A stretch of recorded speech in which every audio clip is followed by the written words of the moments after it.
안녕하세요. 40대 초반의 결혼 2년차 새댁입니다. 싱글로 오래 살고자 한 건 아니었지만 어쩌다 보니 결혼하지 못한 채 살고 있었고, 그럼에도 언젠가 좋은 사람이 나타나면 시집을 갈 의향이 있었기 때문에 간간히 주변에서 소개해주는 사람들과 소개팅을 하며 살아왔는데요. 남편을 만나자마자 이 사람이랑 결혼을 하겠다는 느낌이 왔고, 서로 마음이 맞아선 교제 6개월 만에 식을 빠르게 치렀습니다. 당시 남편 나이나 제 나이나 둘 다 마흔을 넘긴 때여서 주변 어른들이 결혼을 빨리 하라고 재촉을 엄청 하고 계셨거든요. 교제하는 사람이 있단 말로 당장 양가 어른들께 인사를 드리고는 부모님들이 더 적극적으로 나서선 상견례까지 후딱 치러버렸습니다.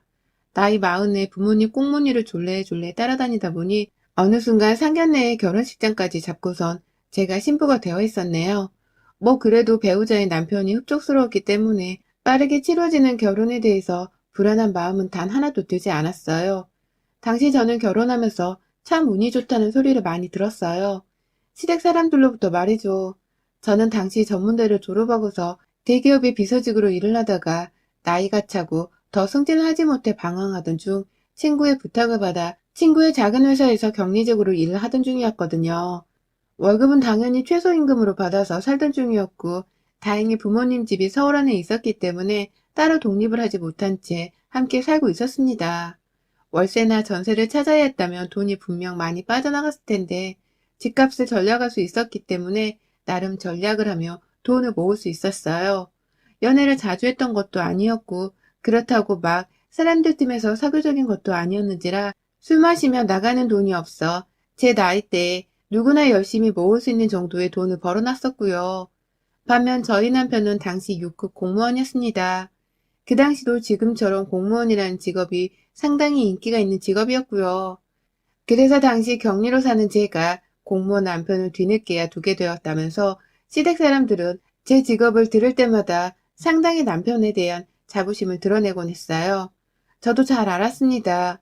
평범한 격리에 결혼도 못하고 나이 들어가고 있던 40대 여자가 뒤늦게야 재혼도 아닌 초혼의 또래 남자를 남편으로 들인 건 분명 운이 좋은 것이란 걸 말이죠. 하지만 저도 제 나름대로 돈을 열심히 벌으면서 남편 못지않게 잘 살아왔다고 생각을 했어요. 직업을 떠나서 전 제 인생에 늘 진심이었고 주어진 일에 늘 최선을 다하며 살아왔거든요. 단지 결혼을 한다는 이유만으로, 그리고 제 직업이 안정적인 남편의 직업보다 훨 모자란다는 이유만으로 친하지도 않은 시댁 사람들한테서 제가 운이 좋다는 소리를 자꾸 듣는 건 상당히 기분이 나빴어요. 왠지 제가 한참 모자른 사람이니까 결혼하고서 남편뿐만 아니라 그런 남편을 키워준 시댁 사람들한테 평생 고마우며 살라는 말처럼 들리기도 했습니다. 차라리 혼자였을 때가 훨 자존감도 높고 마음이 편했을 만큼 결혼을 하고 나서는 부쩍 시댁 사람들의 말 때문에 제 자존심이 여러 번 무너져 내렸어요. 친정 부모님께 죄송스럽기도 했고 말이죠. 동시에 이 나이에 결혼해서 맞이한 남편하고는 싸우고 싶지 않은 마음에 혹시나 싶어서 티를 전혀 내진 않았죠. 그러는 와중에 결혼 1년 반차를 맞이했고, 지난 3월 갑작스레 시부모님께서 저희 신혼집 근처로 이사를 오셨습니다.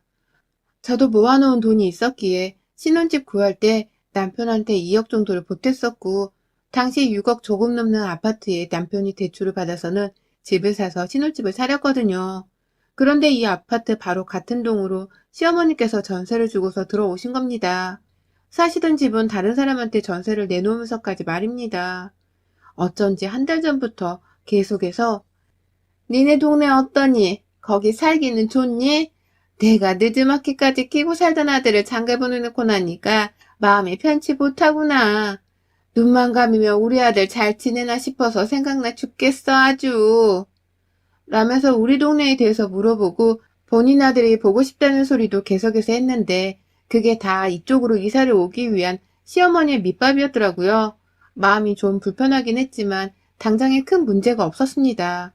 남편이나 저도 뒤늦은 나이에 독립을 해서인지 우리끼리 사는 결혼 생활에 대해서 무척이나 만족을 하고 있었고, 그래서인지 남편이 절대로 집 비밀번호를 알려드리지 않았어요. 어머님이 알려달라고 하면 저희 부부 없는 사이에 집에 들어와서 청소를 해주겠다면서 막 알려달라고 하셨는데도 절대로 안 된다고 하면서 말이죠. 그래서 비교적 우리 부부와 시부모님 사이에 독립된 공간이 제대로 확보가 된 채로 한 아파트에서 동거 아닌 동거를 시작했습니다. 그리고 전 그로부터 얼마 지나지 않아서 곧장 알아챘어요. 이게 바로 지옥길이 열린 것과도 다름없다는 상황이란 걸요. 저희 부부가 집으로 시부모님을 오지 못하게 막고 있자 시어머니는 반대로 저희를 시댁에 초대하는 방법을 쓰셨어요. 주말이 되면 주말이니까 올라와라 라면서 밥 먹으러 오라고 부르셨고, 평일이면 오늘은 화요일이니까 우리 집에 와라. 아들 보고 싶다 라며 부르셨어요. 그냥 매일같이 우리를, 더 정확히는 남편이 보고 싶다면서 자기 집으로 부르고 싶으셨던 건데, 하루하루 요일 핑계를 대면서 밥을 먹으러 오라고 보채셨고, 그것만큼은 남편도 제대로 거절을 하지 않더라고요. 아무래도 어머님이니까 그런 것도 있었겠지만 제 생각에는 요리도 한 몫을 했던 것 같았습니다. 아무래도 제가 새댁이라서 비록 나이는 40이 넘었으나 이전에 요리를 잘 하고 살지를 않아서 요리 실력이 많이 부족했는데, 자기 입맛에 맞지 않는 새댁의 음식을 매번 받아먹는 걸 남편도 힘들어하는 듯 보였거든요. 그래서인지 시댁에 갈 때마다 마침 배도 고픈데 밥 좀 먹으러 갈까?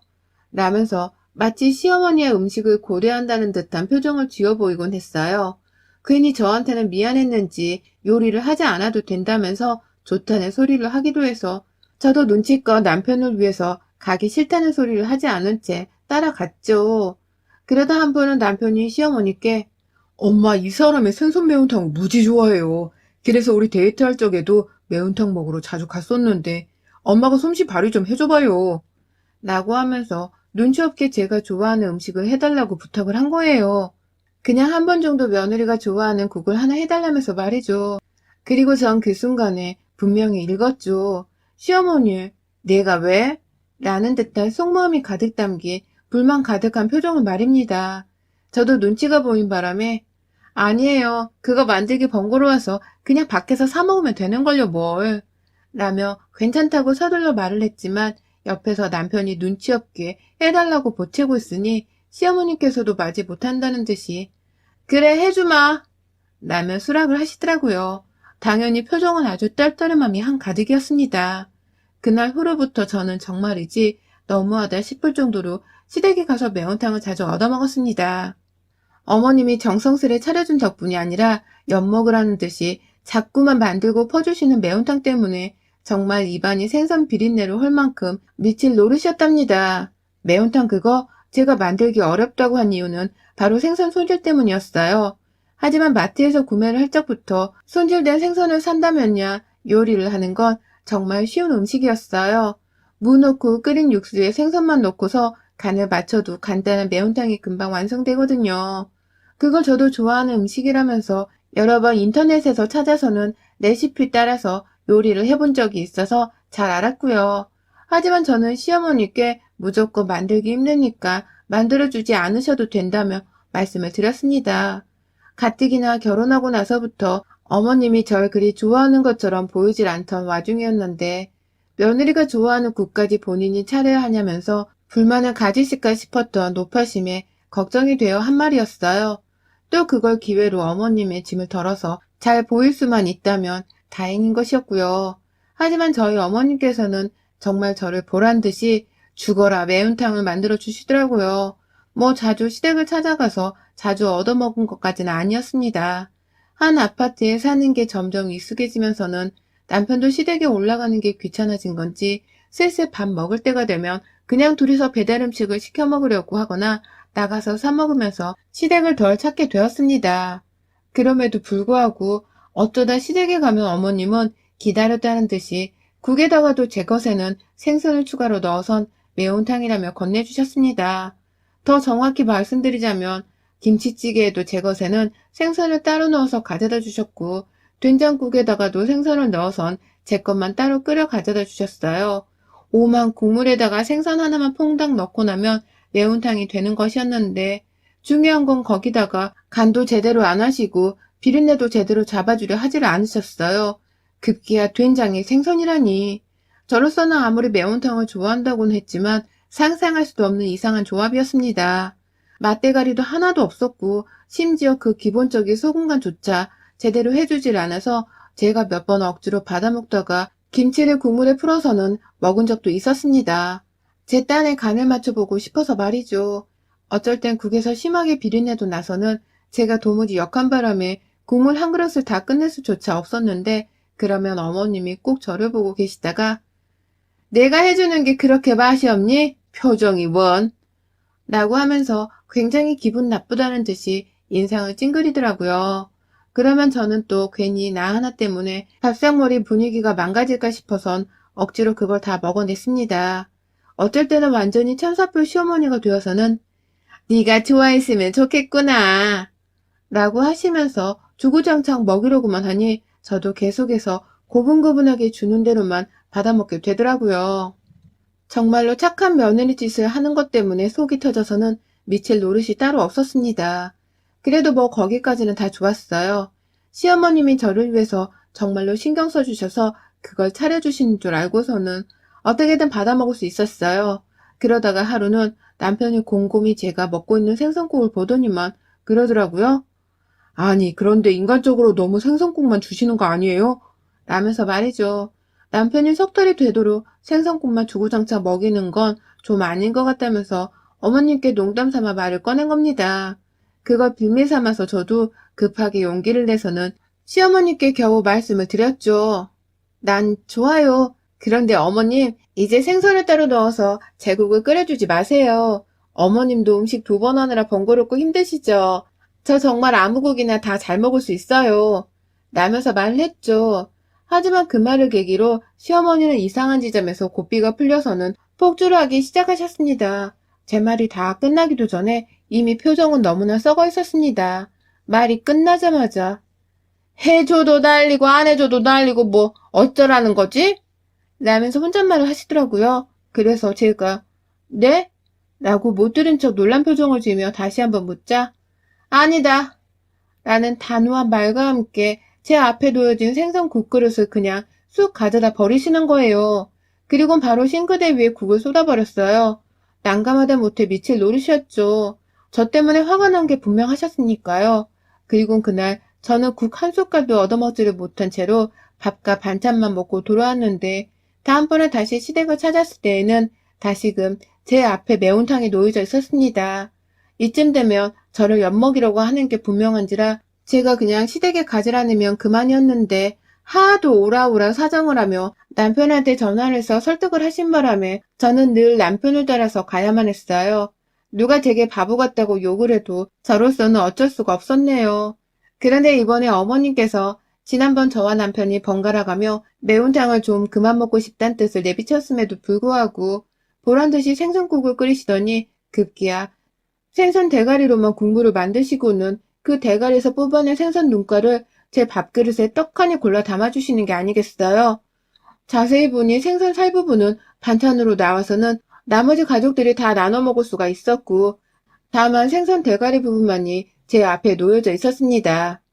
이거 먹어라. 제일 맛있는 부위야. 라면서 눈가를 담아주더니 그 다음에도 또 그 다음에도 생선 눈깔이 떨어져 나와 있는 생선 대가리 부위만을 펄펄 끓여낸 국에다가 생선 눈깔을 따로 밥그릇 위에 얹어주셨어요. 누가 봐도 생선 머리로만 제 입에 넣어보겠다는 듯이 말입니다. 아유, 그쯤 되니 저도 생선 비린내는 둘째치고 이거 원 생선 대가리만 보면 환장을 할 것 같아서 더는 입에 들어가지도 않더라고요. 결국 먹다 말고 제가 어머님, 저 눈은 좀 제가 생선을 좋아하긴 하는데 그래도 눈은 제가 알아서 먹을게요. 저 그냥 다음부턴 국 만들어주지 마세요. 라고 말씀을 드렸어요.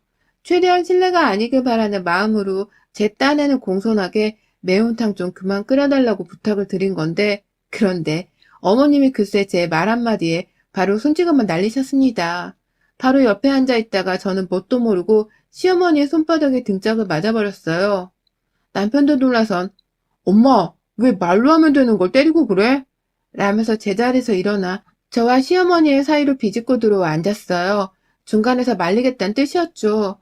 저는 저대로 놀라선 등이 아파서 달아오른 줄도 모른 채 어머니, 왜 때리세요? 라면서 물었어요. 정말 진심으로 궁금하고 어이가 없다면서 말입니다. 그런데 어머님이 뭘 하신 줄 아세요?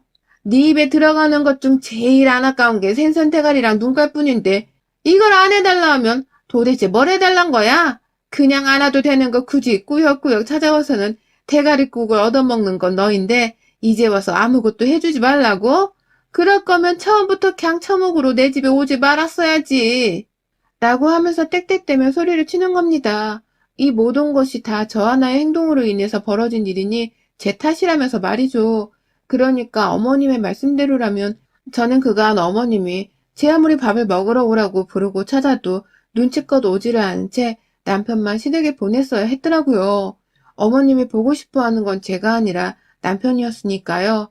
하지만 제가 꾸역꾸역 찾아와서는 밥을 얻어먹다가 급기야 남편이 제가 가장 좋아하는 음식을 해달라고 하며 저를 챙기니 그 모습에 셈이 나서는 지금과도 같은 만행을 저지르셨던 겁니다.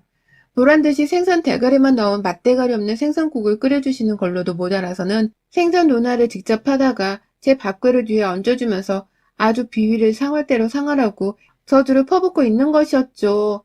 전 그런 줄도 모르고 끝까지 저 좋아하는 음식을 해주시겠다는 줄로만 알고서는 그렇게 억지로 먹어대고 또 먹어대며 생선이 질리도록 입에 가져다 대고 있었으니 황망하고 허무하고 또 믿었던 도끼에 발등을 찍힌 것만 같아서 화가 치밀어 올랐습니다. 저보고 오지 말란 소리를 아무렇지 않게 뱉어내면서 모두 사람 마냥 취급을 하는 시어머니를 저는 절대로 윗사람으로 대접하면서 잘해드리고 싶은 마음은 없었어요. 그래서 그 자리에서 박차고 일어나서는 바로 현관으로 뛰쳐나갔습니다. 전쟁터에서 도망쳐 나오는 사람 마냥 뒤도 안 돌아보고 빨리 이 집 구석에서 벗어나야겠다면서 현관까지 나가 신발을 신으니 뒤에서 남편이 밥을 먹던 말고 저를 따라 나오려 했나 보더라고요. 그걸 시어머니는 절대 보낼 수 없다면서 어딜 가? 네가 대가리국을 다 처먹어야 내 아들도 밥을 다 먹고 갈 거 아니냐. 당장 안 돌아오니? 와서 이거나 빨리 먹어. 라며 소리를 치는데 진짜 저도 홧김에 빡 돌아서는 도로 시댁 안에 들어가서 그 국그릇 그리고 부엌 인덕션 위에 올려져 있던 남은 생선 국물이 든 냄비까지 훌훌 털어서는 싱크대 위에 버렸고 그도 모자라 더는 생선국을 해주지 말라면서 혹여나 냉장고 안에 생선이 또 들어있으면 그걸 다 버려버리겠다며 냉동실을 열었는데 세상에 만상에 저 진짜 그 순간 냉동실 앞에서 딱 냉동인간이 되어버렸어요. 이게 다 뭐야? 아우, 이게 다 뭐야? 라면서 막 말을 더듬어가며 남편을 불렀고 제 말에 남편도 놀라서는 막 부엌 안으로 달려 들어왔습니다. 그리고 남편도 이내 저를 따라서 와씨 진심 와 진짜 돌아버리겠네 라면서 개탄스러워 죽겠다는 듯 한숨을 마구 지어버렸습니다. 바로 그 냉동실 안에는 시어머니께서 생선집에 가서는 대가리만 잘라달라고 특별 주문이라도 한 건지 냉동이 되어 있는 생선 대가리들이 아주 바글바글하게 차 있었습니다. 생선이 다 뒤엉켜 얼려 있어서 하나하나 종류까지는 보진 못했지만 딱 봐도 눈이 박힌 생선 주둥이들이 달려있는 생선 대가리만 매장에서 싹 다 쓸어온 듯 보였어요. 그게 냉동실에 한 칸도 아니고 세 칸을 가득 채워서는 공간의 절반 정도를 차지하고 있는데 그 광경을 보니 저도 숨이 턱 막히더라고요. 이걸 다 며느리 나를 엿먹이겠다면서 사왔을 생각을 하니 말입니다. 한두 푼도 아니었을 텐데 그 많은 돈을 써가면서까지 대가리들을 냉동실에 보관하면서 차곡차곡 저에게 줄 대가리국을 만들 상상을 하셨을 어머님을 생각하니 이건 뭐 제대로 충격적인 공포영화 하나를 본 심정이었어요. 그 정도로 말문이 막힌 것은 물론이고 더는 시어머니와 어떠한 대화조차 나누고 싶지 않을 정도로 온 정이 다 떨어졌죠.